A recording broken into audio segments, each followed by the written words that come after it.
Hi, I'm Brittany Porter, and I'm here with Erica Spiritos, mass timber expert and facilitator of the City of Seattle's new Mass Timber Initiative, and we're here to talk all things timber. How do you go about creating transparency around sourcing and understanding the communities that sourcing impacts? Right now, there's no formal mechanism that exists for targeting specific types of wood for a mass timber project or for any wood construction project for that matter. And so we have to rely on building trust over time with manufacturers and sawmill owners, forest landowners, and also third-party specialists who can serve as trusted wood sourcing advisors and provide a link between the landowners and the design and building community. And we're doing that relationship building. It's one conversation at a time. And I think in the future, there might be infrastructure that we could establish that would facilitate transparency and intentional or targeted wood sourcing. I think that could be developed, but not yet. What do you wish more people understood about sustainable wood sourcing?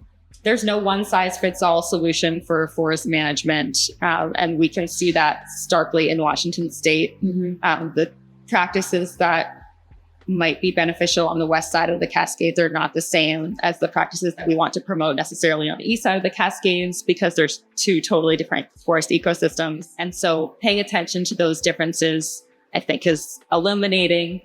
So for example, west of the Cascades, we want to be focusing on longer rotations and increasing the length of each tree's life to sequester more carbon in the forest. Whereas east of the Cascades, we might be focusing more on selective thinning or wildfire mitigation. And that's just a totally different strategy. Another thing that I've been thinking about a lot is that sustainability is social too. And so I'd love for the conversation around sustainable wood sourcing to continue to think about how we can increasingly promote equity through our procurement decisions. And that might be focusing on buying wood from underserved demographics of people or underrepresented people. And it might mean looking at alternative models of ownership across the entire supply chain. So I've been really interested in cooperative models of ownership and thinking about sawmills even as potentially existing on a smaller scale and being cooperatively owned by the landowners surrounding the mill. Because how cool would that be? They're all invested in the success of that mill and wanting to keep the wealth that is generated by the mill within the community.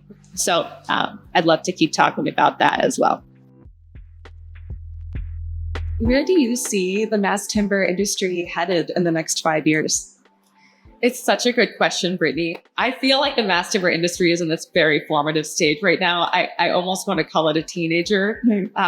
So I can't say where it will head and what its future will look like, but I am excited about the development of regional mass timber ecosystems. There's a strong ecosystem that's growing and will continue to grow in the Pacific Northwest. There's an emerging ecosystem in the U.S. Southeast, an ecosystem that wants to be catalyzed and get started in New England, and even the Great Lakes region is looking at developing its own mass timber ecosystem. And so I love the idea of creating robust, resilient economies and ecosystems around mass timber so that people are connected to the immediate forested land around them, and we don't feel the need to import timber from far away to build our cities. I think there's a lot of exciting research happening in the realms of just product and system performance, be it acoustic performance, vibration performance, thermal and energy performance, moisture and durability know-how is continuing to grow. And I think we're starting to feel the pull between this desire to standardize mass timber and also the desire to continue innovating and developing new products. And so I think that continued innovation will help us use and honor the trees most effectively. Yeah. What inspires you about the work that you do? I think I have always been interested in addressing regional and global problems. And I feel inspired to leave this world better than how I came into it.